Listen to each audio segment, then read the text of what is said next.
get back up when we fall. We'll try again.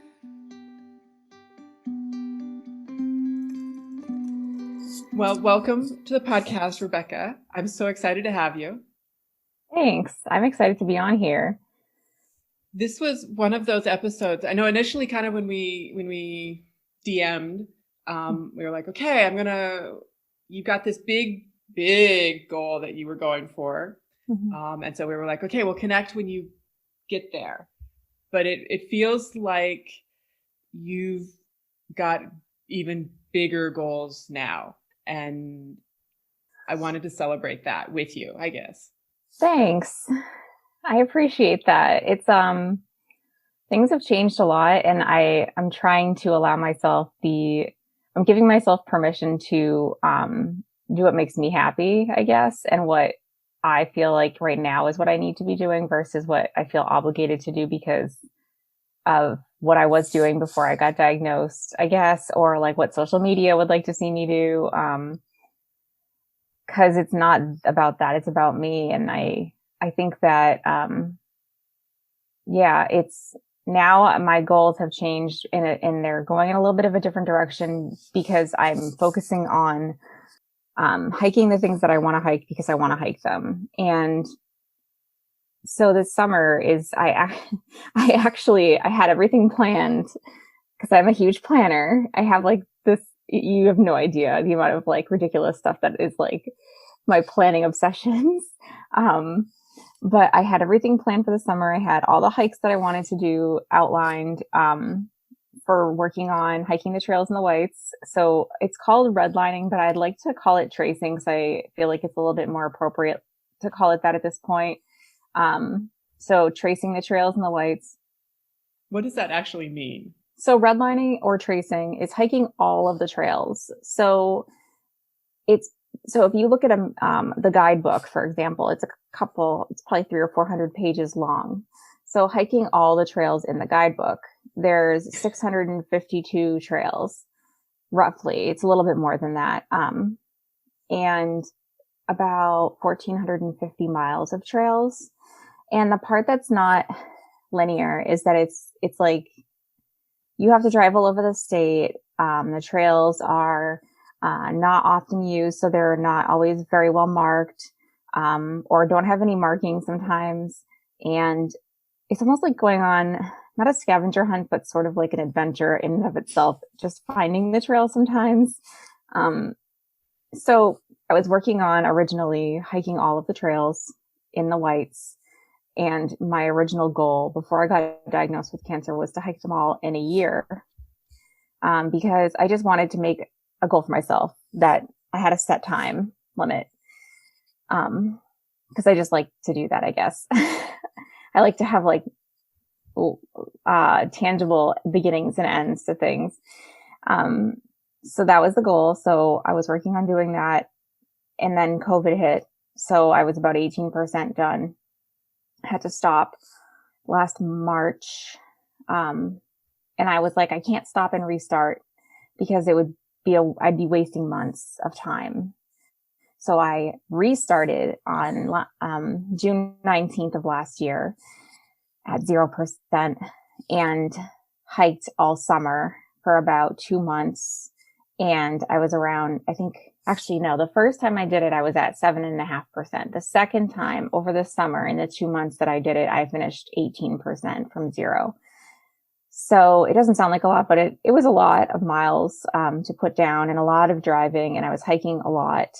And then I got diagnosed, or my husband found a lump in my left breast, in August of last year, August 14th, I think was the day he found it. And then, I was like, I'm just going to ignore it because it's probably nothing, but also kind of had a feeling it probably wasn't nothing. And if you talk to people who have cancer, they'll tell you they knew they had cancer before they were diagnosed. And it's so true because you really do. Like, there's something's not right. And it's like an intuition almost. So I made an appointment to go see my PCP. And that the next, on Monday, the 19th, I think it was, no, Monday, the 17th, I went in, and then the nurse practitioner felt the lump and she was like, yeah, I'm going to send you to have a mammogram. And I'm 37, so I'm pre-mammogram age. So she sent me to go get one, and I was freaking out. Like, I already was really nervous. Yeah. Because I was like, in my head, I'm thinking it's nothing. And then to have her say it was something worth investigating, you never really expect your doctor to agree when you're thinking that you're being paranoid. So then I go in, and it was literally like 3 hours of testing. So, wow. Yeah. And it was horrible. It's like the worst experience. I think I would say that's probably the worst experience I've ever had. And because of COVID, I was by myself. So I don't know. You've had a mammogram. So you go in and they do it, and then they put you in a room with all these other women in like pink robes. At least that's where I go. That's what they do. It's like a waiting room for the results. And it's just me and all these elderly women. And I'm just like, oh my gosh, this is so awkward. And I don't know what's going on. And then the nurse or the woman came back in and whispers in my ear, we're going to do another mammogram, and then we're going to send you for ultrasound. And I'm like, is this normal? Like, I don't know what this is, but this doesn't. And it was really awkward. And you could tell she was trying to not say anything because they can't say anything. Yeah. So she, brings me back in, and they adjusted me in a different way to, like, now looking back, I know they were trying to see my lymph nodes. So they had me kind of at a different angle so they could see my armpit more in the mammogram.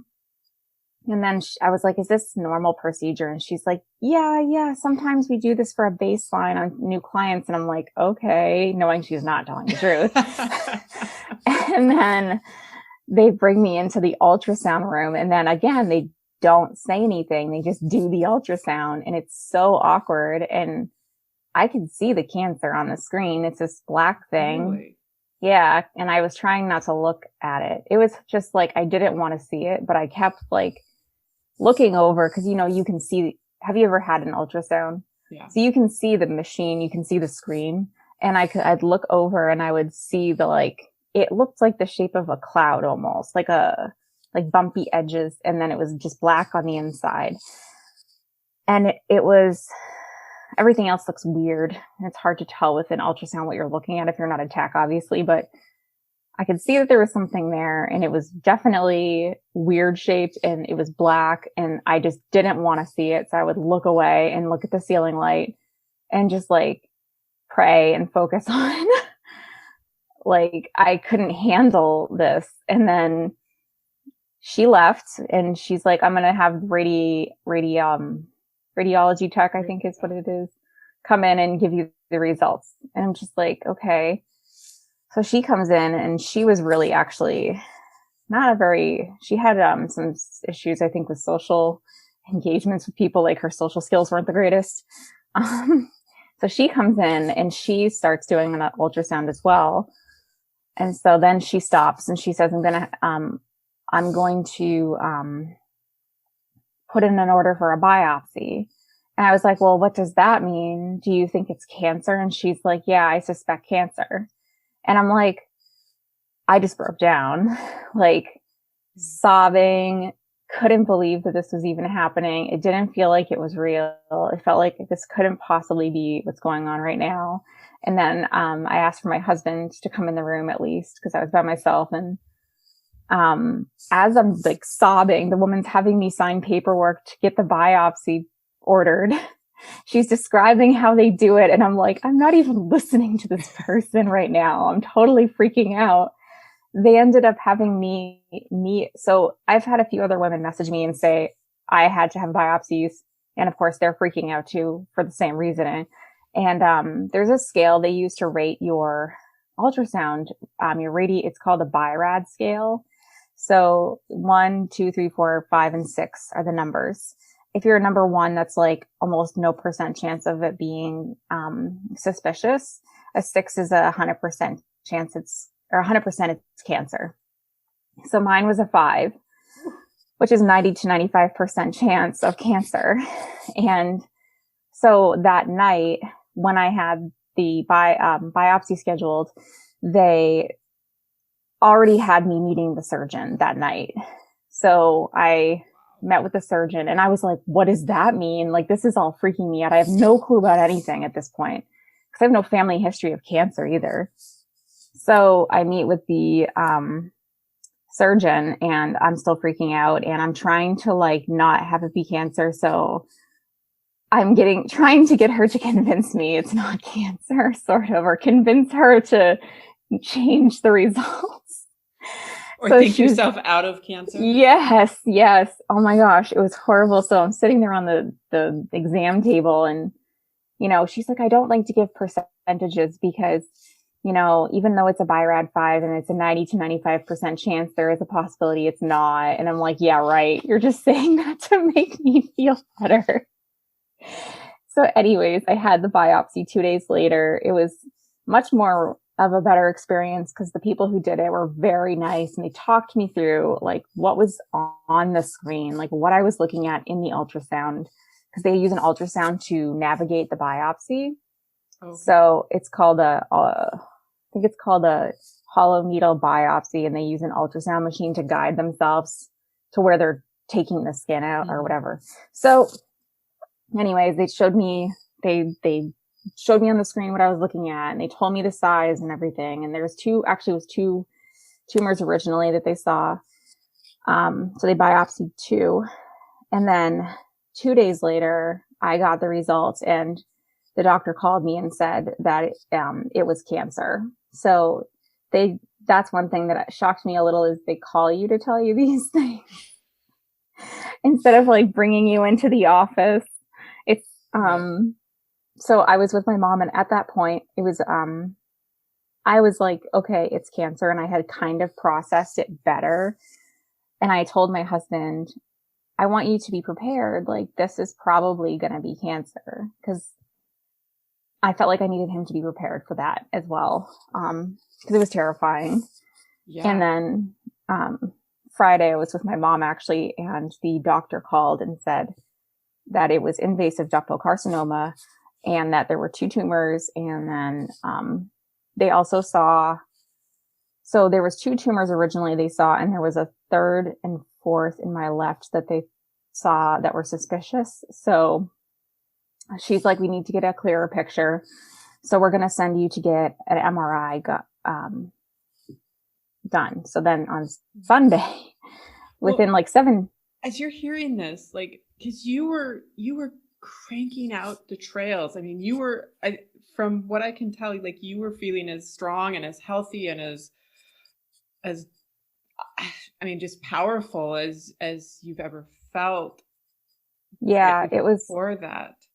Yeah, this is definitely the healthiest I've ever been physically, by far the strongest I've ever been physically. Right before my diagnosis, I was like, it was like probably the way it is when you're a thru hiker and you're really far into your thru hike and you've trained into this body that you're like a machine and all you do is just hike. And I mean, I was up there hiking, pretty big mountains, like day after day after day, and not taking a break. And it was doable for me. I actually called the doctor from trail for my original appointment. I called them because I was like, well, I'm going hiking. And then I'm like, well, maybe I should call. So then I called when I had service on trail to make the original appointment, to see my primary care. And then, I think it was,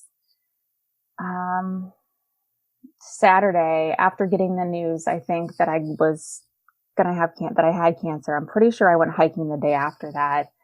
But it was like, after getting that news, I couldn't be, my mind wouldn't allow me to be in any space other than the space of having cancer. It was really, really hard to not be thinking about it and wanting to just be around my husband and my mom, because I was terrified and I felt so unsafe. And, the weird thing is that you get diagnosed and you're like, okay, there's this terrible thing in my body. And then you wait to get it. Like, I actually had the cancer cut out and then had chemo, but I had a month with this in my body. And I'm like, what are they doing? Like, shouldn't they be cutting this out of me? This is so weird to me that they're just letting it sit there. it's like a ticking time bomb almost. Yeah. I mean, because you were so strong, did it feel, I mean, inconceivable really that I think that the part that it wasn't about the physical piece. It was that I was always afraid of getting cancer because I have a really big phobia of throwing up and also of dying, which I know everyone has a fear of dying. But my dad died when I was 9, and it was like something that triggered in me this really intense phobia of dying. And I kind of obsess over it a little and perseverate on death. And I always was afraid of cancer because to me, there's no way I could handle that. So I was like, there's no way I can't get cancer because I can't handle that. That's the one thing I can't handle. So it was more a mental thing for me than anything. It wasn't even about my physical strength. It was like, I can't handle that mentally. But it was at that point, at first, when I first got the news and I was going through the diagnostic process, which is like a month long, because they have to get the actual the results of the diagnostic, testing to see what type of cancer it is and then what's feeding the cancer. So that is the part that's, more important than the fact that you have cancer. It's what kind of cancer and what is making you have cancer. So that's what leads them to the chemo and the radiation and all those things. So the treatment basically. Yeah. So at that point, when I got the diagnosis, I had the MRI. They actually found a 4th tumor in my right breast. So I ended up having 4 tumors total. But the diagnostics, or the pathology came back and said that it's called HER2 positive, which means it's a more aggressive type of cancer. And that's what caused me to need to get the chemo. And so at the point where I was just going through getting the testing and I was a week after getting told or whatever, I was, trying to not need chemo in my mind because I was like, I can't do chemo. And also I was telling my body almost, you're going to not have cancer anymore. And all the testings or all the treatment will be done by the end of this year. Cause then January, you're going to start working on this goal again. So that was kind of like what I needed to do for myself. And obviously that's not how it works. Unfortunately not. Yeah. So but it allows you, I think, the space to, cause like what you were saying with, like, I can't handle this. This is the thing I can't deal with. This is the thing that is just too much for me. And I feel like it gives you the space to start, dare I say, coming to terms with it or dealing with it, even if you don't necessarily know that you're doing that. And, you know what I mean? Like it helps you evolve to a space where you're like, okay, this is what we do now. Yeah. And I think that, so it's about a month before the surgery, and that whole month was by far the most terrifying because I didn't know what was going to happen after. And you never know what they're going to find in there until they go in and cut it out. And so it gave me this whole month of, I had to like really learn how to just be in the day. And it was so hard because I'm a planner to not move on to the next day and plan that out in my head because you don't know, and things would change. It would go from being just this one tumor to 4 to now it's HER2 positive. Like you never knew what the next day was going to hold, and it was not always a good thing. Yeah. So I had to learn how to really, really focus on each day and try really hard to not think about anything past that day. And, did you get out to any of the trails? I did. Yeah. Oh yeah, I did. I hiked, a couple of, other mountains that are larger mountains up in the Whites throughout the process of going through this, and sort of, thought of like, there was one hike in particular I did that it was like in my head, I was thinking this could be the last time I come up here for a really long time. And I didn't know what was going to happen. I mean, who knows? I was like in a place where I was thinking, well, what if I never get to go hiking again? Like, what if this is the last time I even do this trail? So it really kind of made me slow down a lot and really appreciate the time on the trail in a different way. Because when I was working on hiking the trails that summer and this massive goal, it wasn't as much about slowing down and spending time just in the woods. It was about, I have a goal and my mind is focused on getting this done for today and like head down, pushing through. Well, and then you had so, the goal is so large that like you have to, it's a job. You have to tick through the miles. You have to tick through, particularly because you have to do so much traveling in order to get to each of the trails and that type of thing. Like, yeah, it was like, that was my job for the summer. And I will say, I actually had said this, I think I said this to Twerk when I was talking to him, that, hiking prepared me for cancer treatment in so many ways. And there are such similarities to it that it's kind of a little weird. And also, I don't think I would have been able to handle what I went through with cancer as well if I had, not been a hiker. And yeah, like, well, I read like your postings about it and I think I'm trying to find it, but I think probably one of the more profound ones that you said that connects the two so perfectly is no matter how much you cry, you still have to do the miles. Yeah. You know, there's no escaping the miles. No. And there was times where I, like this past summer, because I hike solo. So also like that part of it, it's all on me to do what I need to do. I don't have someone else to say, hey, I don't really know where we're going. Let's, figure this out. Or, I don't want to keep going. I'm done. I'm done. And, I've hiked with other people now. I've hiked with someone else a few times. So I can definitely tell there is a huge difference. When you're hiking with someone else, you don't have to have that internal motivation as much because you do have that other person that you're like, well, I can't stop. And they're with me and it almost makes you go, I think. You can kind of depend on them. What is it they say with thru hiking, you never quit on a bad day. And then if you're with a team, it's like, okay, like you both have to agree to quit at the same time, which doesn't happen generally because your bad day is their good day or, that kind of thing. It's, and I've always gone solo. So I've never had to I've never knew about this other thing that was so much easier.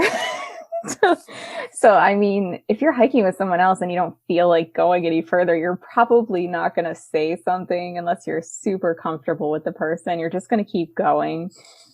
Yeah. And when you're solo, I mean, you really have to use a lot of mental fortitude to kind of push through those moments where you're like, I don't want to do this anymore. Yeah. Well, I mean, and also with like when you're in a team or when you're hiking with other people, if you don't want to navigate, like somebody else can take that up. Somebody else can navigate for a while. Or if you get to a spot where you're like, oh my God, I think I'm lost. Shit, what do I do? How do I get back? Where am I going? Like it's sort of like having two people kind of defray that panic type of a thing versus if it's just you have to sit in that panic. You have to get your panic under control. You have to make the decisions. You have to take the educated guess and go. Yeah. And I've had a lot of times now where I've had that happen. Or even just the managing of the panic, because I have a panic disorder too, actually. And, I have to manage it and know how to manage the anxiety when it rises. And, I've had a few times where I'm lost, or I don't like to call it lost. I just like to say that I am not where I'm supposed supposed to be. Okay. Because it really isn't that I'm lost. It's that I am not where I should be. So, Or you could for take example, the other philosophy of you're exactly where you're supposed to be. yes, exactly. Completely off trail. But I've had to learn how to not panic in those situations because it's scary and also frustrating because more than likely it's going to be for whatever reason, whenever you get lost or off trail, it always seems to be that to get where you need to be, you have to go uphill. I swear that's like the rule. So, and usually I'm tired because obviously I've been out there for a while and I probably screwed up because I'm tired. So, for example, last summer I was hiking and I got off trail I did a mile long side trail. It was like a path. It wasn't really technically a trail. And I didn't realize I was off trail until about a mile in, because none of the trails I was on were marked. So it was a very blatantly obvious path, but it was not where I was supposed to be. So I got down this thing for about a mile and then I'm like, okay, well, there's clearly no further. This doesn't go any further. Stop. Yeah. I'm like, okay, well, this is not the trail. So then I backtrack. So then I'm like, well, where is the trail? So then I start like kind of doing even some other things that possibly could be the trail, but they're not because the whole area had actually had some active, not logging, but like people were out there tagging trees and stuff. So helpful. Surveying or something had been done. And there were survey markers and stuff on the trees. And I'm thinking like they do that up here as a trail marker sometimes, survey markers. Mm-hmm. So anyway, so I ended up having to backtrack a mile back up to where I was lost from. So I've always told myself, if you don't know where you are, you go back to where you last knew where you were. So that was a mile back.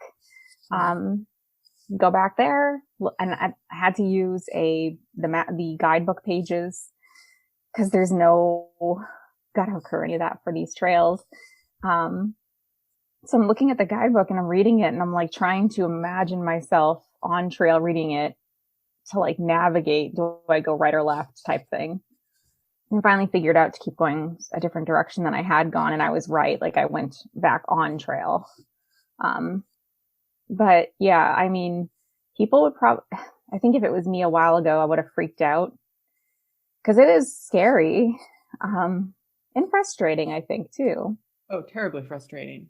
Especially when you have a deadline that you're working on and yeah, 2 hours north and you've got to drive home now and you just tacked another 2 miles onto your day. And, but every time that you do that, every time that happens, I should say, you're in a better space of saying, okay, I know what I need to do now. Yeah. And it's like a muscle. It's a skill. It's a process that you start to internalize that I think is so important.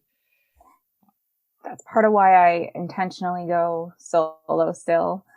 Besides the fact that I do like it, it is to me so important to keep that skill. And also I intentionally don't use navigational apps at all because I like to try and force myself to figure it out on my own without using a GPS of any sort because I want to be able to read the forest and I want to be able to say, okay, that does not look right or that does look right. And we have a lot of trails up here that are in the wilderness areas, which means there's no trail markers or they're very few and far between and they don't clear blowdowns. And there's just, it's kind of a nightmare sometimes, but I like the fact that there's this puzzle to it. And that's what drew me actually to doing tracing, redlining, because it's not just about, going out there and following a straight path. It's about a puzzle and it's about using my brain before and while on trail. Going back to the whole cancer versus hiking thing, I definitely feel like there were a lot of times I've gone hiking where I physically am exhausted. I will cry. I'm having a meltdown because I don't want to keep going because I'm exhausted or I'm terrified and I can't figure out what to do. And, you don't have a choice when you're 6 miles into the woods, but to keep going to get back to your car. Yep. Even if you call search and rescue, it's a 5-hour wait plus, and they're going to still have you walk. So there were times where I'd be exhausted and I'd be several miles into the woods and be like, I don't want to keep going. I'm done. Like, I'm tired. My feet hurt. I'm hungry. And I would be like, well, too bad. You don't really have a choice. And, learning how to read my body's signals that it was giving me. So, am I hungry? Am I tired? Or am I thirsty? Do I need to stop for 5 minutes and just stop? Because I have a tendency to just go and not listen to the signals, because I'm doing miles and not willing to give myself a break. But going through treatment, there's a lot of things that you don't have a choice. You have to keep doing it. And it's more than hiking. It's like, you really don't have a choice. Hiking, you could say, I don't feel like going today and stay home, but like, I had to go to chemo Thursday. Things like that, are a little different, but at the same time, it really does kind of mentally prepare you, I think, because you're strong enough to say, I just got to put my head down and get through this and not even really think about what I'm doing, because I can't do that right now. And there were times on trail where that was how I would be, because I would be so tired or scared, or I'd be in a thunderstorm on this really awful trail and know there was no choice but to get the heck off the trail because I'm above tree line. And like, all you do is you just focus on the trees and that's your goal and go. And with chemo and cancer treatment, you kind of turn into you get in that mindset where you don't think about what they're putting in your body this moment, because you can't handle that. You just have to get through it and get into the next day and then the next day, and like not focus too far ahead. And I feel like hiking made me okay with being uncomfortable and being able to sit in that uncomfortableness, and then help me go through chemo and cancer treatment, because I was able to sit in that uncomfortableness because I had already done that before. I think that's a huge thing with anything, like having done something before, having seen something before, having worked through it before, gives you the power to do the next thing.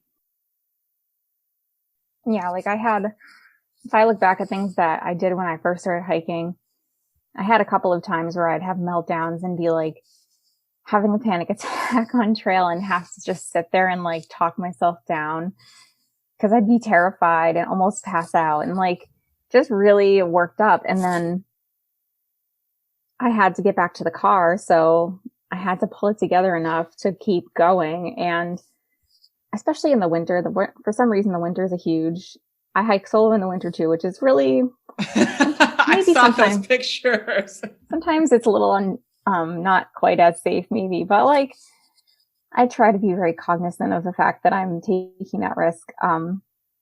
But there are times in the winter where I'm terrified and I have to talk myself down, because you can't stop and be like, I'm just going to sit here when it's negative degrees out, because you'll catch hypothermia and die. And you have to keep hiking and walking to get back to your car, because you can't stop in the winter. And there's times where I've hiked and my legs are shaking so bad because I'm having a panic attack. And I feel like I have rubber legs and I have to just keep going, because I'm like, I can't stop here. I have to keep going. Yeah. You gotta do the job. Yeah. And I think,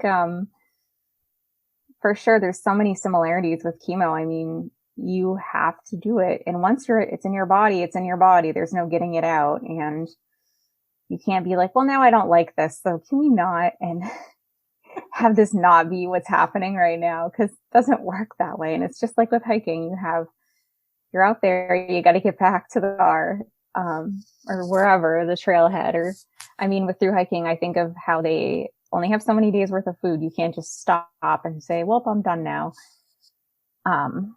Yeah. Now, in your Instagram, you were talking about, I think this was fairly early on in your cancer journey. You were talking about an MRI where you were panicking.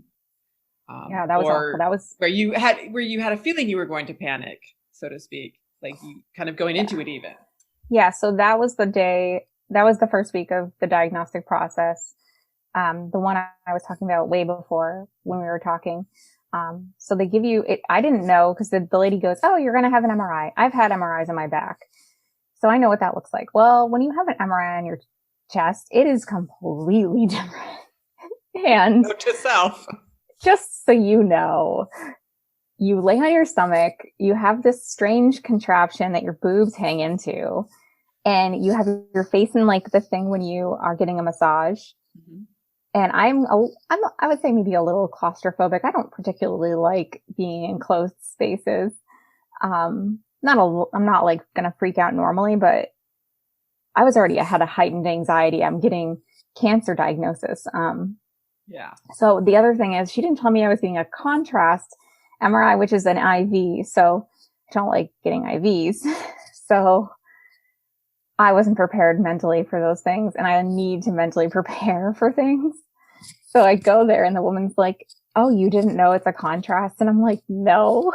So she gives me the IV and she blows my vein up in one arm, which hurts, by the way. So then she has to take it out and put it in the other arm. So then I get in the machine with this IV needle, and it's like you're trying to navigate with this thing in your arm. And I didn't know it was going to be on my stomach. Like there was so many factors. And it's about, I think 30, 45 minutes or something like that. You're in there and you have to hold it together because if you move or you screw up, you have to start all over. So they had me in the thing, and you're in a very, like the way it is, it's different than with your back because you're all the way in the machine and it's like your head's not out the other side. And then you have the headphones on because it's loud. And I'm like, this is too isolating. And they like move me in, and I'm like, I'm sorry, you're going to have to take me out because I have to like pull myself. I have to pull myself together because I'm having a panic attack.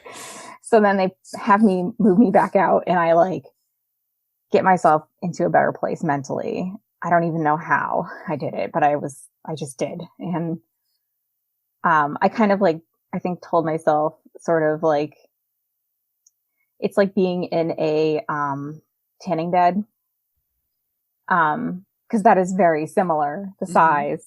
So and closed my eyes so I wouldn't have to be where I was by seeing where I was. And just, they have you listen to music a lot in the headphones. So I'm in there and I'm just like holding it together for the 30 to 45 minutes. And, you know, they're talking to you through the headphones. How are you doing? And I'm just like, I'm fine. Got through it. And it was like after the fact, the adrenaline dump. And you're just like, oh, you know, crying, upset, went on Instagram. I have this habit of processing through Instagram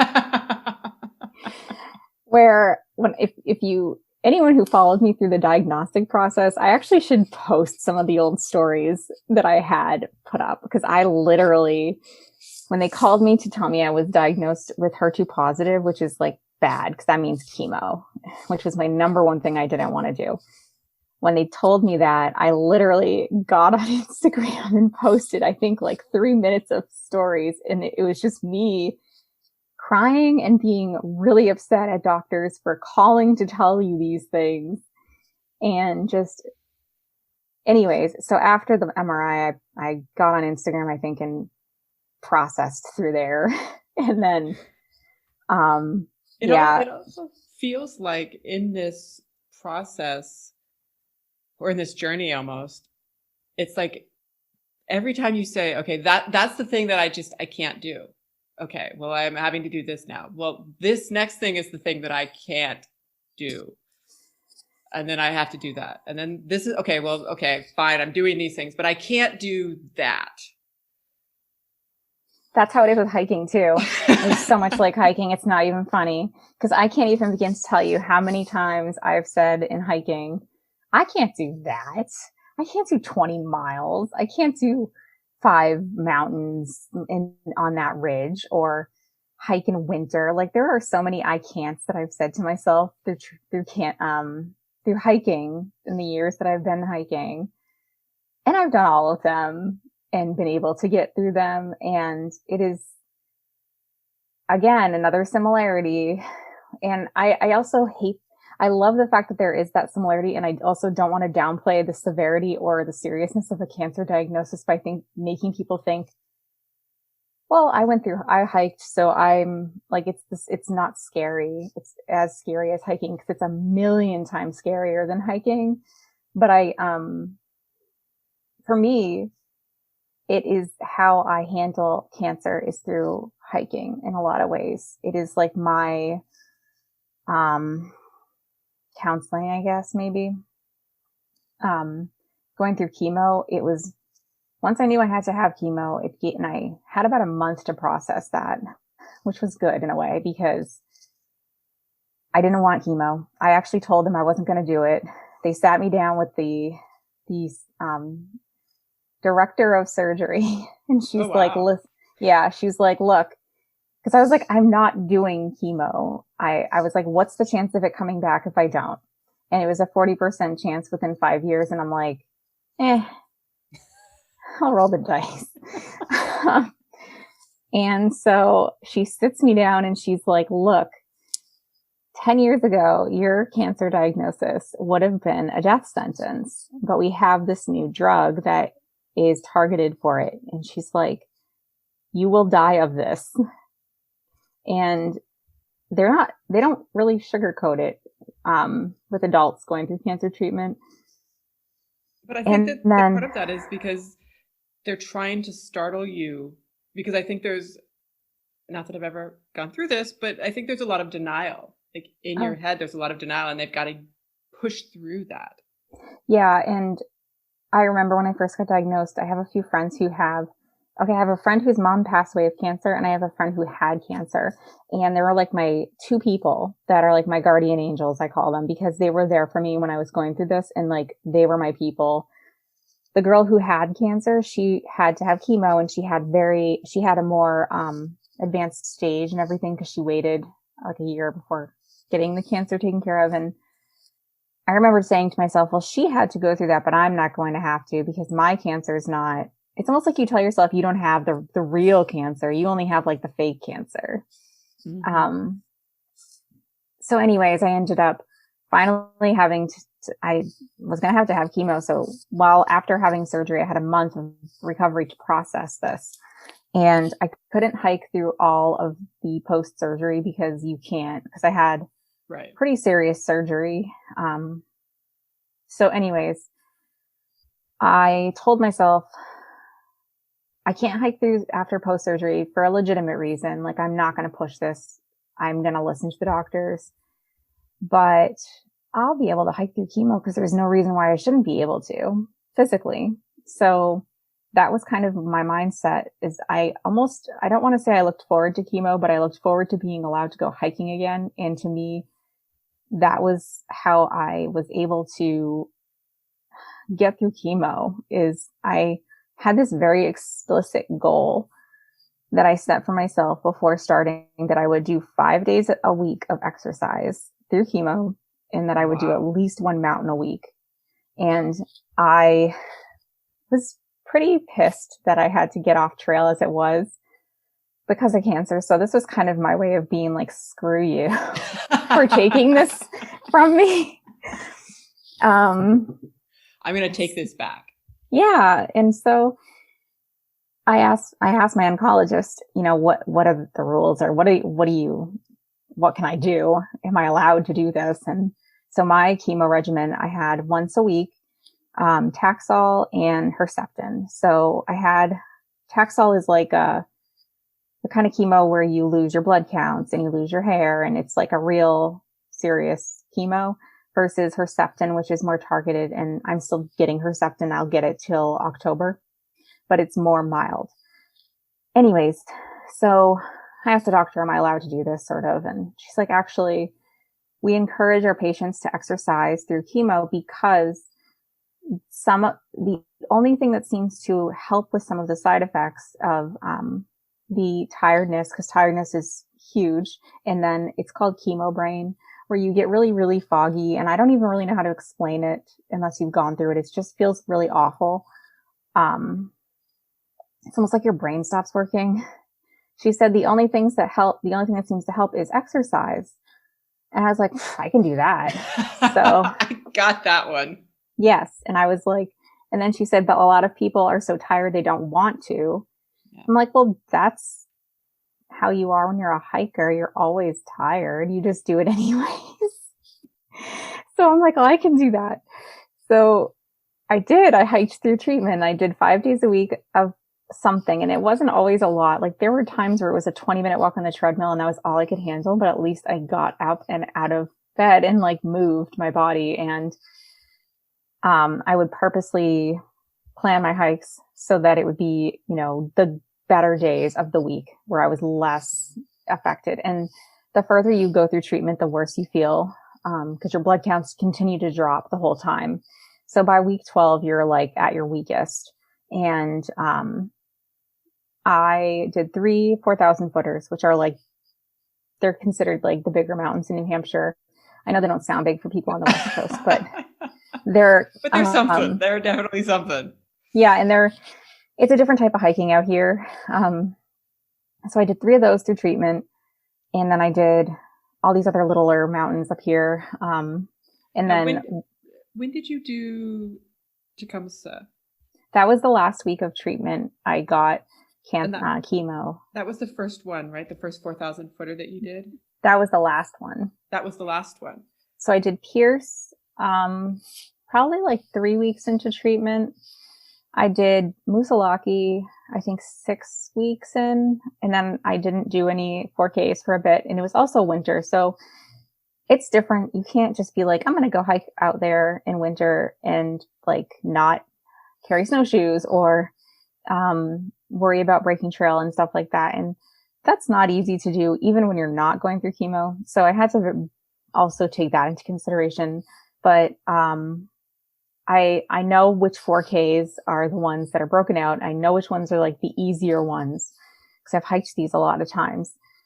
So I ended up doing Pierce first, and then I did Musalaki, and then I waited and then didn't do any. And then after my 12th round, I went and did Tecumseh. And that was definitely, all 3 were very difficult. Looking back, I'm like, oh my gosh, I can't believe I did that. That is so probably not safe and really pushing myself because, I mean, my blood counts are really low and I didn't know how weak I was because I was always feeling that way. It became my normal. Yeah. And now looking back, I'm like, holy cow, I was so weak. Like physically, my blood counts are so low. I had like no oxygen delivering to my muscles. And, but anyways. The way that you write up the hike of Tecumseh, it sort of feels like this, I'm going to call it a moment, like a turning point. And maybe that's because it was, after week 12 of chemo and what have you, because the way that you write it up, it sounds like you're like, I don't know if I was ever going to get out there, if I was going to be able to do this type of hiking again. And even though it was hard and what have you, just the doing of it on a mountain that isn't necessarily even your favorite mountain. Yeah, it's really not. It was sort of like an affirmation. Yeah, it was a great feeling. I don't particularly like that mountain because it's on a ski mountain and it's just not wildernessy enough for me. And it's about 3 miles up and then 3 miles down, and you gain about, I think, 2,500 feet in the 3 miles. So it's a decent elevation gain, and it's not there's no switchbacks. It's like a relentless slog. And yeah, and so I actually ran into someone who knew me from Instagram at the beginning of the trail. And at that point I was already tired because I had like no blood, no oxygen getting to my muscles and had to stop constantly. And then she was like, "Oh, I know who you are." And she cheered or said something really nice. And it was so what I needed in that moment. And then, keep going and slogging along.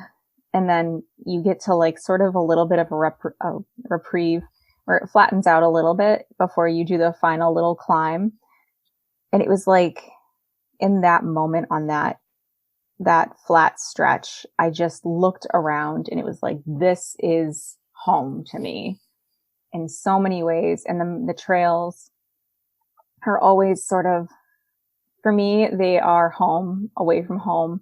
And just the way it feels to be out there in the woods, it's like, this is exactly what I need right now. And I feel so at peace and just safe and just this sense of calmness. And then it was like, I'm smiling and I'm just feeling really happy and kept going, obviously got to the top and then just hung out for a bit, which is something I never really do. I usually just go back down, but it was like, I could take my time. And I also knew that was the end for me, that was the end of the worst. And I got through it and now it's only going to be better from here.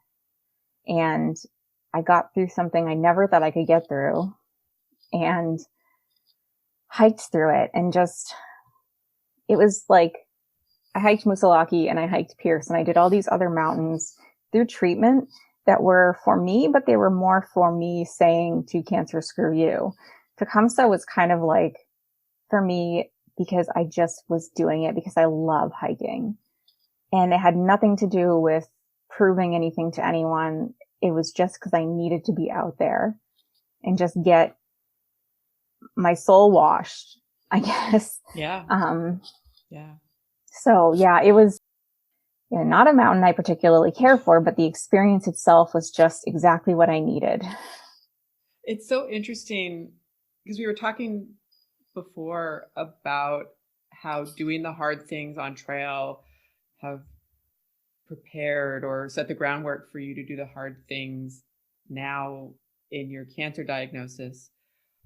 But I also feel like the reverse is true as well, in that the cancer diagnosis and going through this process with it has made you more present, has made you more in the moment, taking the time to enjoy being at the top of Tecumseh.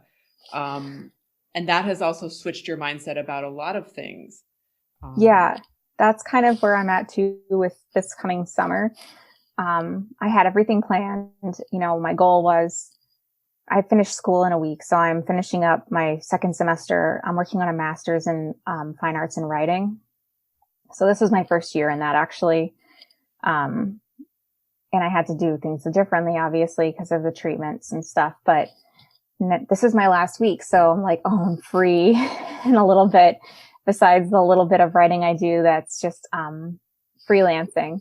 And I had my summer planned. I had all these hikes planned, ideas of what I wanted to do. And it was going to be all these trails that would get me more towards finishing the hiking all the trails in the Whites. And then I had this moment like I think it was about a week and a half ago now, where I was like just burnt out, I guess, from trying to be doing for, I don't want to say everyone else, but in a way for everyone else. And I needed to just take a huge step back and really think about what my goal is in life, I guess, now. Because now I can be able to focus on that, because now I'm done with the really awful chemo. I'm done with school. And so I took a week off social media, which is sort of a big deal for me because I'm pretty active on there.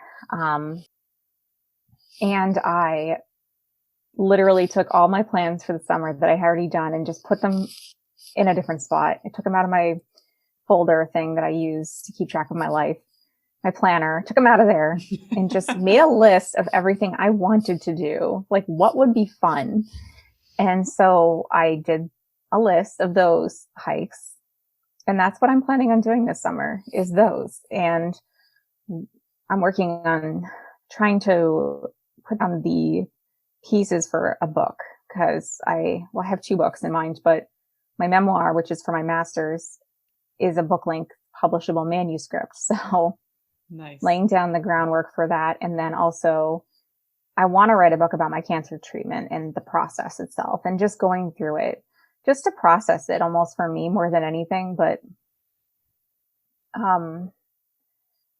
in order to do that, the memoir, I need to be in a place mentally where I'm living in my past almost and like creating this strange like bubble around myself where I'm able to put myself in those places again. And in order to do that, I need to be a little more isolated. So that's kind of my focus, is hiking the things that make me feel good and I'm happy doing them. And then writing as much as humanly possible this summer. And I definitely, I would say, the cancer treatment and the diagnosis and just going through all of that has shaped me into such a different person than I was a year ago.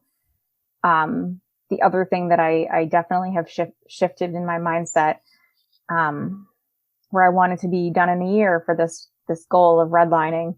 Now I'm like, I have my whole life ahead of me, hopefully. And why would I want to rush through something when I have an entire life? I am not restricted to one more year of life. And that's a good thing.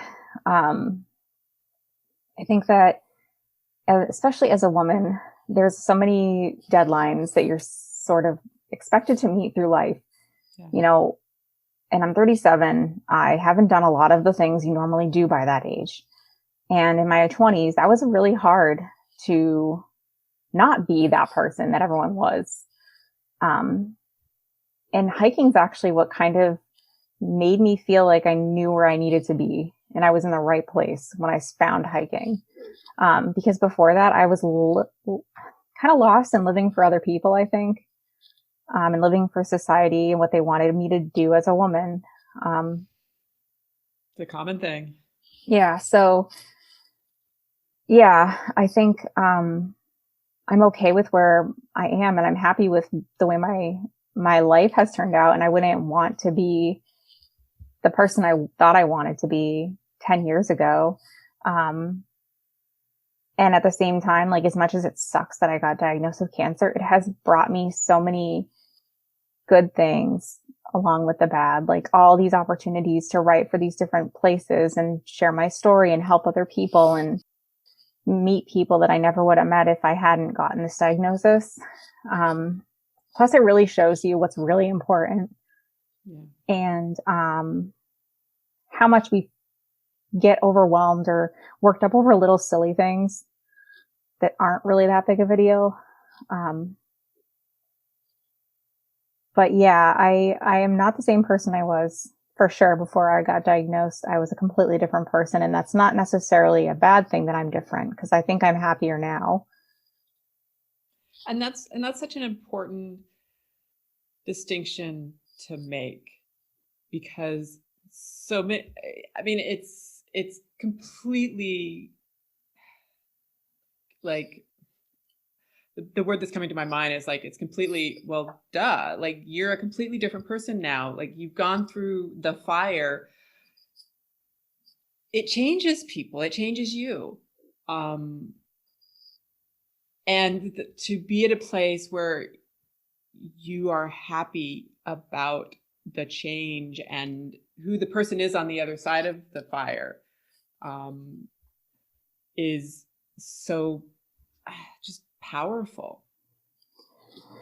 I definitely think that if it wasn't for hiking, I would be in a different place going through cancer treatment too. I've had a few people message me that they know they have maybe a relative or, mostly that's the case, or a friend that they're like, wow, the way you're handling this is so amazing. And this person that I know, when they got their diagnosis, they basically just shut down and stopped doing anything and fell into like a really dark place. And I mean, part of it for sure is my personality is to just push back and be kind of rebellious against what I tend to rebel against something. and want to prove it wrong.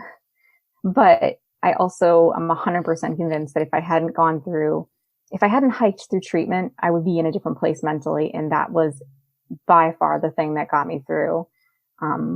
Besides the help of my family, my husband and my mom for sure, the thing that got me through the week a lot of the times was knowing I had this goal, and I had no control over any of the other stuff that was being done to me, but I could control the fact that I could go walk, I could go hike, and that I could control. So I would focus on just that.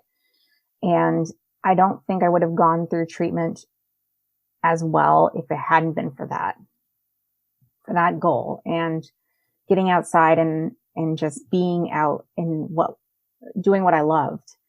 I feel like being outdoors, being in nature, hiking is a form of therapy.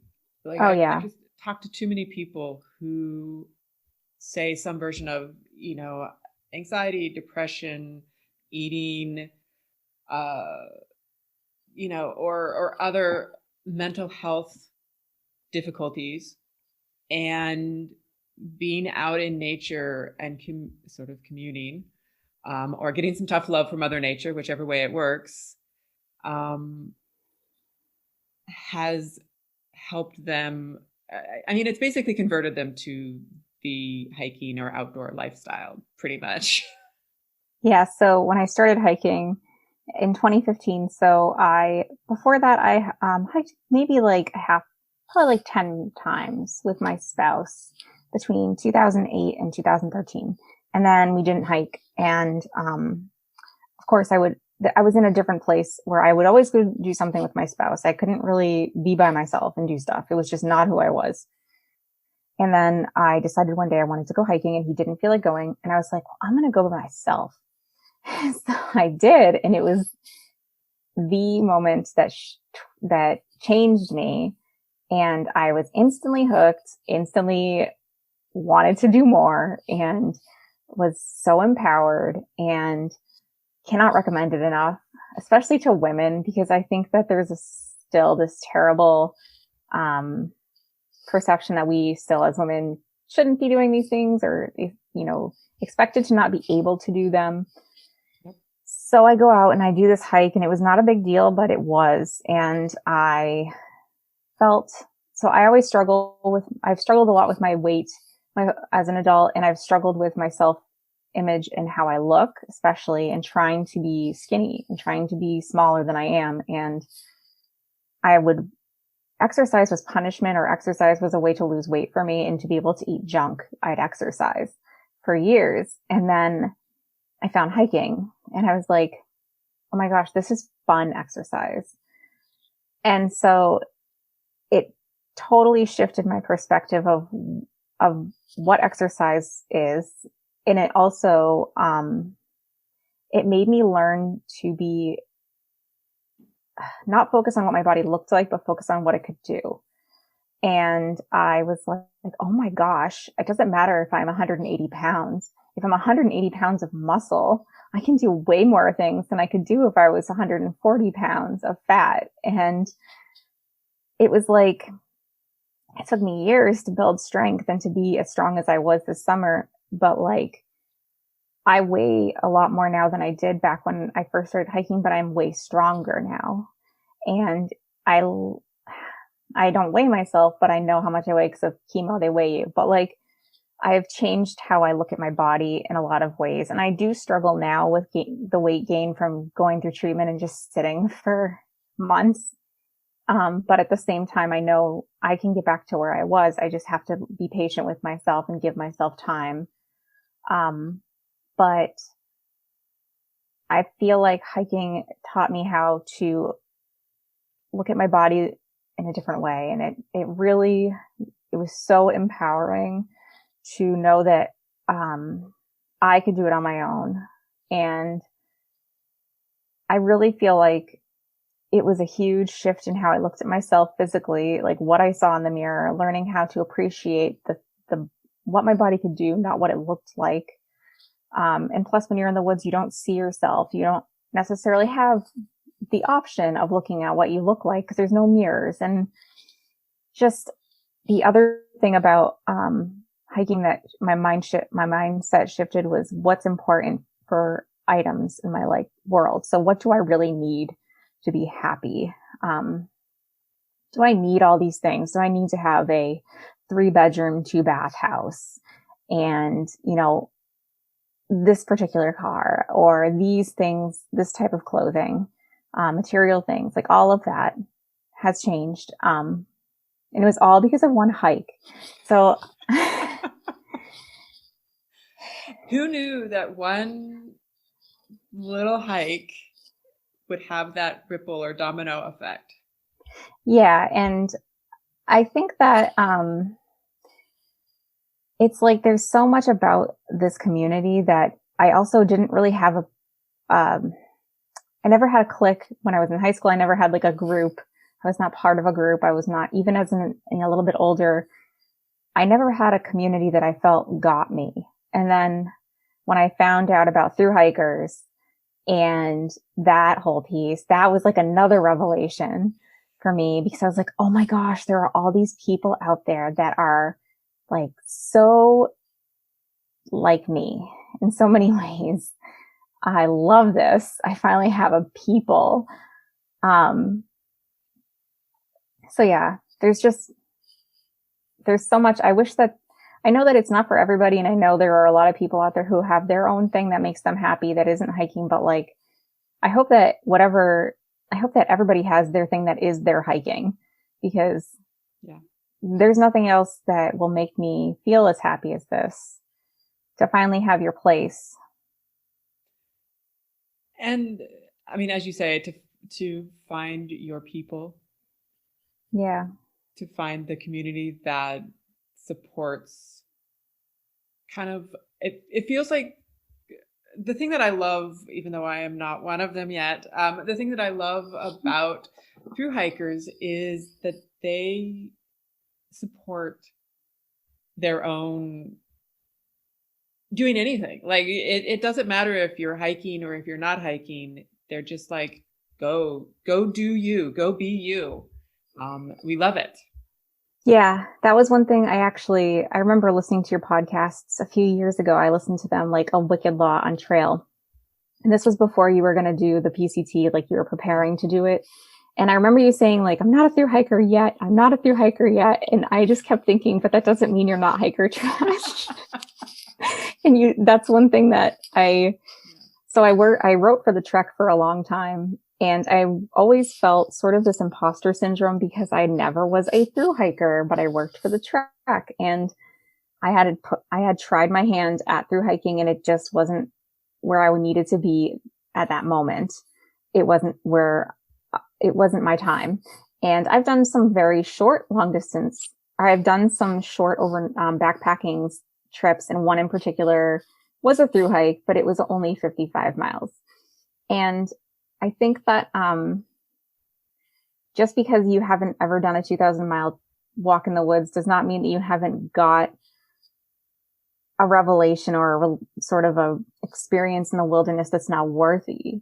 I think I actually wrote about this once, that it doesn't matter how long it is if it's what comes out of it for you.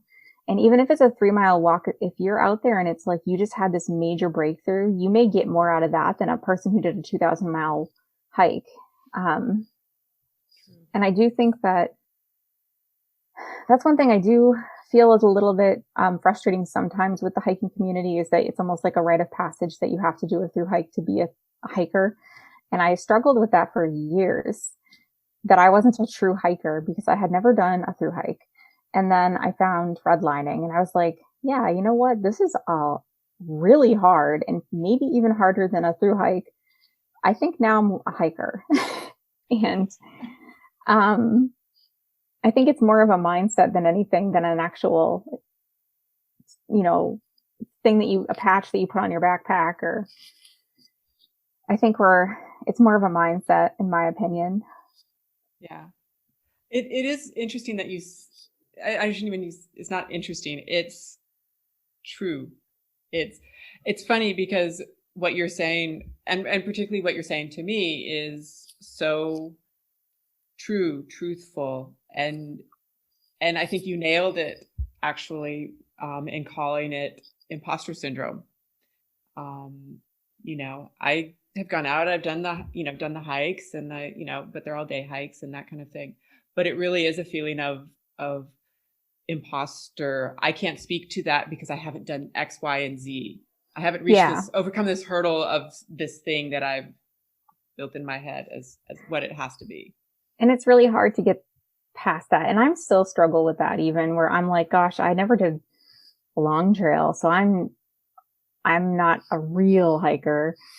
And I've tried to remind myself that the day hikers, people who do day hiking, they work full-time jobs. If they go out on the weekends, they are doing, arguably more difficult things because they have to still live a full-time life and hike. They're not just hiking.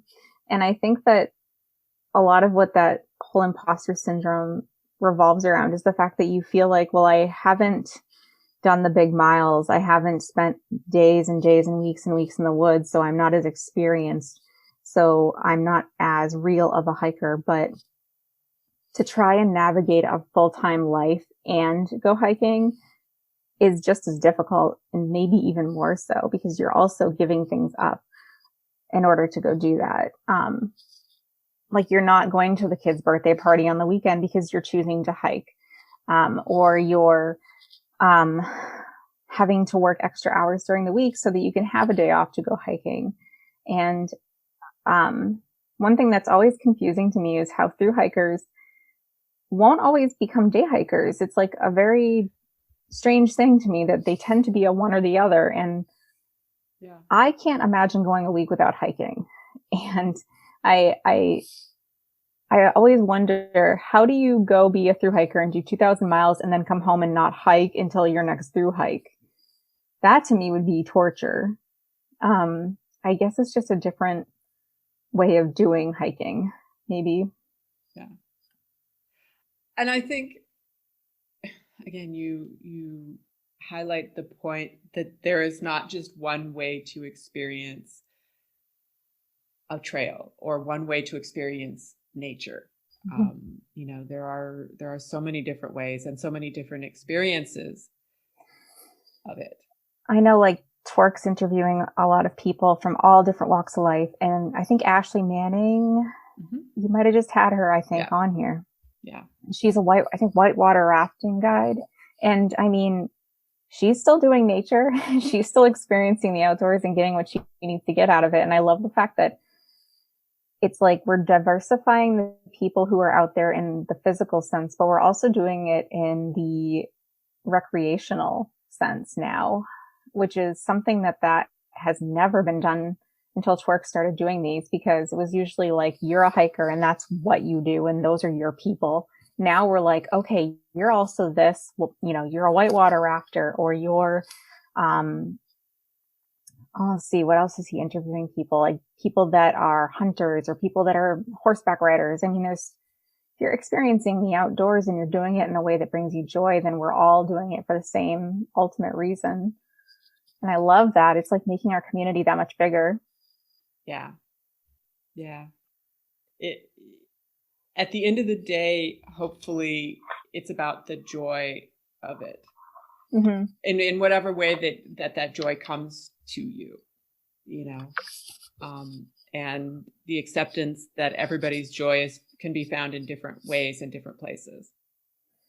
I can say that one thing I've learned since getting cancer is that it's not worth doing something that's going to make you miserable because you could get cancer all of a sudden.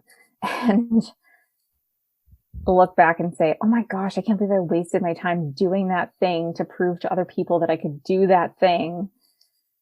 Because now I can't get that time back. And it's like, that was part of my mindset shift with the redlining, is I'm doing this for me, but I'm doing it for other people too. And feeling obligated to do it because I made an announcement about it on social media. And that's not a reason to do something. And I am not wasting my time doing that. And like, I feel like people oftentimes feel obligated to do something because they have that pressure, which isn't always a bad thing. But at the same time, looking at your life through the lens of how it's so finite and not forever, it changes how you want to live it. And I'm not willing to waste time doing something now that doesn't bring me joy, or benefit me in some way. If it's a activity that I'm choosing to do, because it's not worth it. Like, you could end up getting hurt and never be able to do whatever that is again. Like, do it because you enjoy doing it, not to prove to other people that you're worthy of their approval or that you're tough. Yeah. I mean, yeah, it's not worth it. And I look at people there's a few people who are local hikers that are attempting things that I'm like, gosh, are you doing that for you though? Or are you doing that to prove to everybody that you're awesome, or to get the follows on social media? Like, don't do it for that reason, because it's not worth it. I never tried to do this to get followers. Especially the cancer piece. I did that because I was like completely caught off guard, and I never wanted anyone to go through what I went through. And I was like, if that means telling everybody about it so they know ahead of time, then I'll do that, because I didn't know anyone who had this. I never had a family history of it. And then I'm only 37. Like, there's so many things that it completely caught me off guard. And all I wanted was for no one else to ever feel that way again, like the way I felt. Especially when I first got diagnosed, I was telling so many friends that were girls, like, go get a mammogram or check yourself, because I didn't. Yeah. Because you don't know. How are you dealing with that, or how have you dealt with that? Well, honestly, it's like when you're in treatment, you are just getting through the day, and you're just able to handle so much, because it is so scary that you almost go, I almost feel like you dissociate big time. So I know I'm living this life, and I know I'm going through what I'm going through, but like, when I look back at chemo, and I blogged every week, I wrote a post, and I'm really glad I did, because I genuinely feel like, looking back, I don't remember a lot, because I was so mentally strung out that I was probably like dissociating a lot of the time. I think now I'm able to slowly begin to look back and process it a little bit better. The number one most difficult thing for me, it hasn't been the fact that I had to go through chemo, and that it's been, now I have to face this body the rest of my life. And that is a very difficult thing to do. It's not like, oh, I had a breast reduction because I wanted smaller breasts, or I feel like this type of cancer is it's harder to process, because you're losing a part of you that is so tied to your sexuality and your physically, like how attractive you are. And hair comes back, but I'll never grow back my nipple. Like, it's never going to come back. I'm always going to be like half a woman. I don't know. It's like, I can't process it. So I don't really like think about it, or I don't look at myself. When I look in the mirror, I'm like, I don't see it with my mind. I just see it with my eyes. What I've decided, because you can get nipple tattoos and stuff, but I decided I want to get a mountain trail in particular, the one that I actually was on when I called the doctor. So I finally figured out what kind of tattoo, but I'm going to get that, and I'm going to have it cover like that whole area of my boob. It's a blank canvas. I can do what I want with it. No more profound words have ever been spoken. Yeah. So I'm like, well, I have to get something very specific and meaningful. It can't just be a random mountain landscape. And so I finally landed on the idea that I'm going to do the trail, that the call I made to that doctor saved my life. And I'm going to do that trail on my chest, and it's going to cover up my bare breast, and the mountains are covering up the scar that cancer left on my body, because that's where I go to heal from this. And that's what saved my life, is calling the doctor on that trail. So I have to wait until the summer, because you have to, like, the healing of all the scars. They told me I need to wait till, like, she wants me to wait till about August, but I'm going to get the tattoo to cover it, because I don't want a nipple, because I don't feel like it's weird to me to do that. I don't like the idea for me. And the mountains are very special and important to me. And I want that to be what covers this. So that's the tattoo I will get. And I just have to figure out how to do that now. Like, how do I get someone to draw the image? And I have pictures and stuff, but I've never had a custom tattoo before. But that's kind of what I'm hoping to do to heal from this, I think. And I think it's going to be a really emotional experience. The filming with Tommy was a really big thing for me too.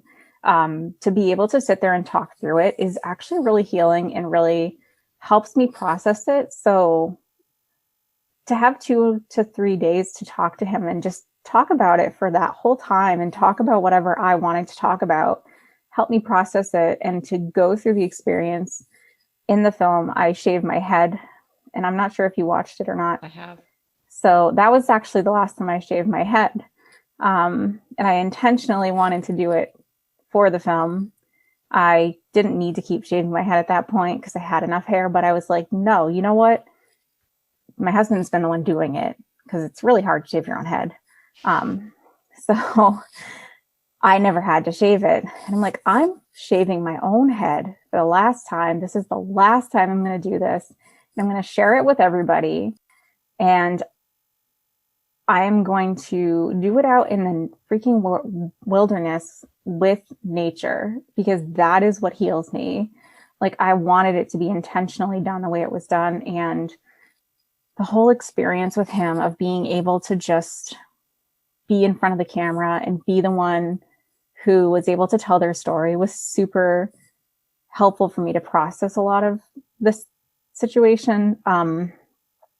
Every time I've talked to someone, it helps me. Like talking to you, it's like being able to give it room to breathe. And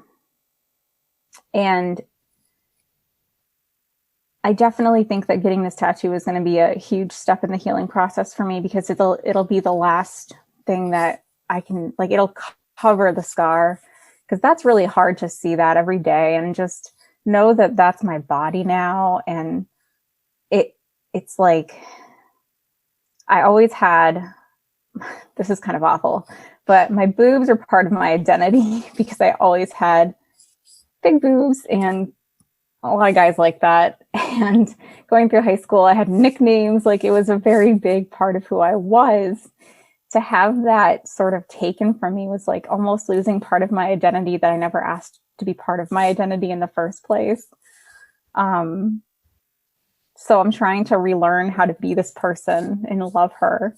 It's really hard, and I know it's not going to happen overnight, but I think that, like, the tattoo will help a lot. And I have a friend online, Abstract Hikes. I can't remember what her first name is, but I'm going to ask her to do, I'm going to pay her to do a portrait type thing, like she does. That'll be beautiful. I haven't had a chance to, like, I wanted to wait until I was further into treatment before I commissioned it. And then, like, what's her name? Rambling Hiker. She's another woman. She draws I saw those cartoons. She did a couple of me as well. And it's like seeing myself in a way that I don't feel ugly. And when I look at it, it helps too. But I think the trails are a huge part of my healing. In the summer, I'll be able to spend a lot more time out there, getting back into, like, the body that I was in before. And I think that's going to be a big part of healing for me too.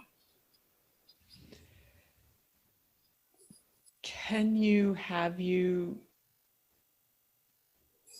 accepted, like, that even though your body is different, it is still you?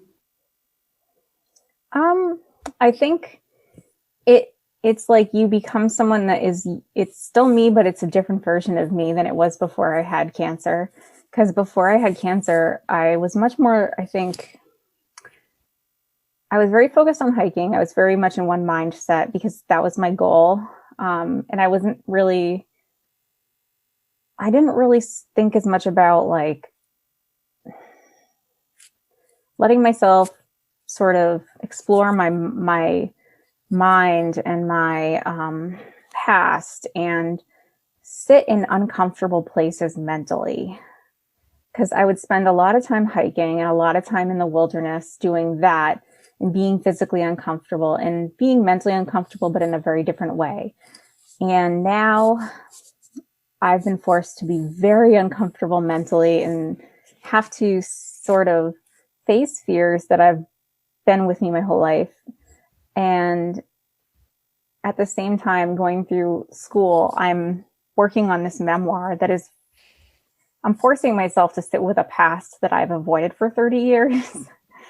So it's really mentally difficult because it's things that I've intentionally not dealt with for obvious reason. Like there's a reason I'm not dealing with it. I'm not the same person I was before treatment. And I wouldn't go back to who I was before. And that's something I've actually thought a lot about too, is would I ever go back and not have cancer if I had a chance to choose? And honestly, I think I wouldn't, which is a really weird thing to say. Because it's a powerful thing to say. Yeah, like no one wants to have cancer. And I look at people who have a terminal diagnosis, and this is a totally different situation. And I wouldn't probably say the same thing if I was terminal. I don't think, at least. But who I am now is so much better than who I was before I got diagnosed in so many ways. I wouldn't want to have to go through what I've gone through, but at the same time, I feel like I would, because it helped me in so many ways too. Like I am so much stronger now and so much more aware of what really matters. It's almost like you have to go through this terrible, terrible thing, but you're part of a really special club of people that get it. And I would never wish this upon someone ever. But at the same time, you become part of this really unique group of people that get it in a different way. You don't get here without going through there. Yeah. Like so many people have messaged me through social media. Like I can't even begin to tell you how many people have messaged me who have cancer or had cancer. And like, we all get it. It's like a small group. It's like this weird group of like, I don't know. It's like we all have a different way of seeing the world, I think, and seeing life, because we face death in a very real way that you don't usually face it, and had to decide, what are we willing to do to not die? And I actually think I wrote on Insta recently that I would probably keep going forward with this life if I had to go back and choose for it to not be cancer or be cancer. I think I'd pick cancer now because it has made me into so much better of a person in so many ways. And I faced something that could kill me, and I persevered through it. And I've learned so much from it. And eventually, as much as we don't want to face it, we all die eventually. It's not like I won't have to face death one day if I didn't get cancer now. Like I'd be facing it at some point. So now I know what that feels like. And I think I can appreciate life a lot differently now because of it. You have a different reverence or value for it? Yeah. And I know like I haven't, you have to go get a mammogram, or I'm going to be getting mammograms every 6 months and then MRIs the other every 6 months. So twice a year I'll be getting something. So pretty soon I'll be getting my first one. I don't know which one they're picking first, but one of those two things. And now I know it's going to be a scary experience. And they actually have told me, because I have to go get the MRIs. And the reason is because my breast tissue is very dense and 2 of the tumors did not show up on a mammogram. Right. So they're making me get MRIs as well. So anyways, they told me you tend to get more false positives with MRIs, which means I'll more than likely be getting told there's something on a more regular basis than I'd like, and getting biopsied. But now I know how to face that. So I know how it's going to suck, but I know how to do it. And I know what it looks and feels like. And I know if it is that I had cancer again, what that looks like to go through that process. And I almost feel like it's the fear of the unknown more than anything that is the worst part, is you have no clue what you're facing and you don't know how you're going to handle it. And that's almost more scary than the actual process itself. As with pretty much everything. Yeah. Is there anything that we haven't talked about that we should? I'm going to look at my notes really quick here and see if I've got anything. Okay.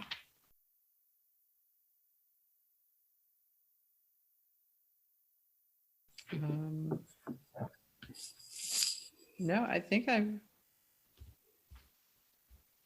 I've got all of the main points that I have. Though actually I do have one question for you.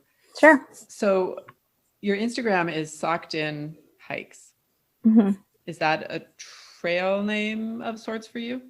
Yeah. So I think it was 2016. So for when I first started hiking, it was almost like it didn't matter what the weather said. It would always be socked in when I would go hiking. It was always cloudy. It was really frustrating, especially at first, because I was always really scared to hike in those kind of conditions because it was like eerie and you have a lot of creepy trees up here. So it got to the point where I'm like, well, it's socked in because like, I swear it's because I'm hiking. I bring the weather. And I was hiking Mount Pierce actually. And this person, he was coming down trail and I said, oh, it's terrible. I swear it's me. It's always socked in when I go hiking. He's like, that should be your trail name. He's like, you can hike and you should go hiking with no view, because he, I guess, knew someone whose trail name was No View. And so for, even now people will message me and be like, are you hiking today? Because the weather's terrible. And there are times where it does feel like that's the case. But then now I hike so much more than I used to that it's like the percentage chance goes higher, I think, of it being nice.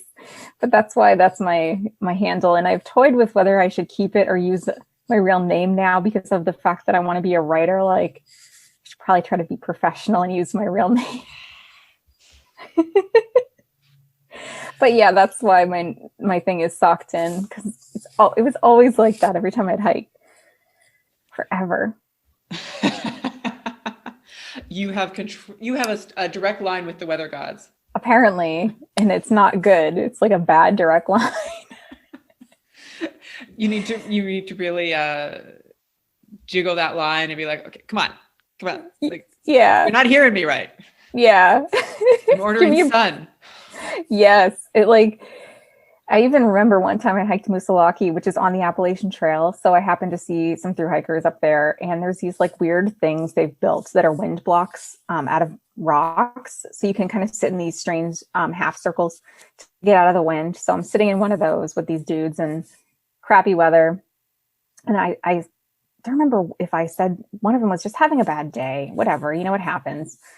And he was, talking about how crappy the weather was and there's no views, which Moosilauke is one of those mountains with like the whole top is bare. So you would get these amazing views if you actually hike it on a nice day.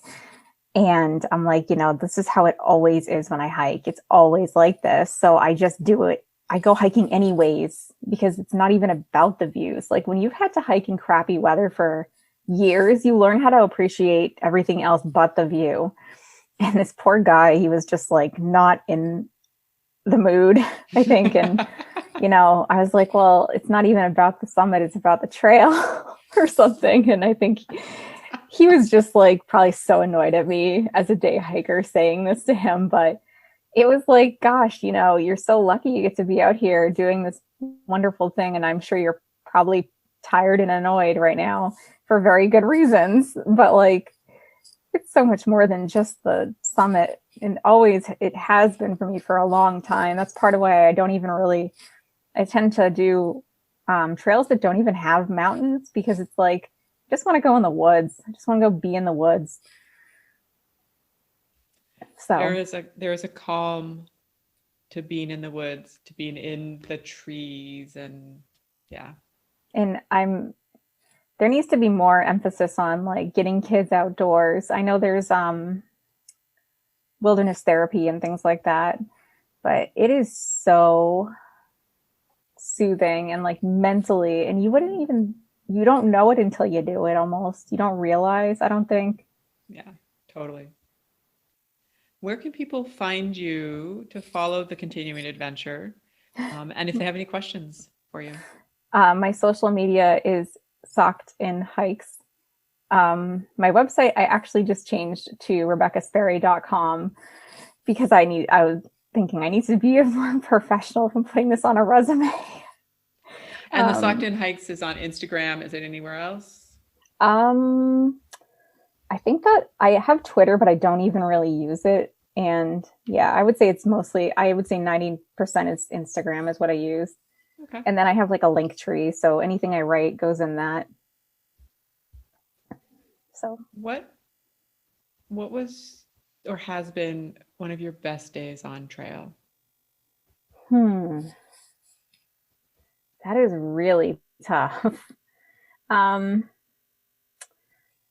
I would say if I had to pull from within the last year, the best day was probably when I did Pierce when I was going through treatment. That was my first time hiking a 4,000 footer in a couple of months. It was one of the 4,000 footers that I've done several times, and where I got my trail name. I mean, it has a lot of memories for me, and I wanted to see if I could do it through treatment. And I think that was a really powerful experience to be able to go do that and know that I could still do it. And Tecumseh was amazing after like at the end of treatment, but Pierce kind of gave me the confidence I needed to know that like I was still able to do something pretty darn amazing and show other people that they could also do something really amazing. And I've had a lot of people message me through social media saying like they're trying to do things like hiking through treatment or walking or any sort of outdoor exercise. And I always feel so happy that they're able to do that, because I don't think you realize, you don't get that side of it when you're going through treatment. You see the people who are, you know, really sick, and I wanted to be the other side of cancer. So I would say Pierce was a really powerful experience for me. It feels like Pierce was sort of that this moment where, as much as everything had changed, you were also still you. Yeah, it was like I could still be the old me in that way, where I'm still able to go hiking. I'm still able to go to the mountains and, you know, experience it and be healed out there mentally. But at the same time, I was making this major shift in, you know, my life in so many ways. And the thing that was great about it is like, no matter how much I make this shift, I'm still hiking. I'm still in the mountains. They're still here. I'm still in them. Which was huge. Like knowing that I had that as like my stability, it was something I could always go to even now. It's really something I needed. Yeah. It feels like the strength, the power, the you that you found through hiking, and the strength and the power and the you that you found through treatment, diagnosis and treatment of cancer, is this ball of power that's inside of you that however you choose to channel it, it's this force, it's this power that you now own, so to speak. And I think if I had to say one thing or give a message to anyone listening to this, it would be, I am not any different than anyone else either. Everybody has this in them. And I am not any different. I am a normal person. I am not any stronger physically than anyone else. I would like to be an example of everyone and what they are able to do, because I think we put people on pedestals sometimes and think, well, they're much stronger than I am. But there is nothing different than me than anyone else other than what I've had to go through. And I know for a fact that if anyone else went through what I went through, they would be able to do the same thing if they chose to. And it's amazing what you can go through and not die, I guess. They put you through things that you would never think you're able to get through, and you do. And it's just like with hiking. You think there's no way I can climb that. I am exhausted. I'm done. And then you go and you put your feet one in front of the other up that mountain because you just have to. And it's like your body takes over and your mind stops telling you what to do. Your body just does it. And before you know it, you're at the top of the mountain. Mm-hmm. And then you're like, okay, now I have to go back down. Like, great, I got myself out here. I got to give myself back. But doesn't gravity help with that? Like it does. You just like fall. Just don't fight it. Just like roll.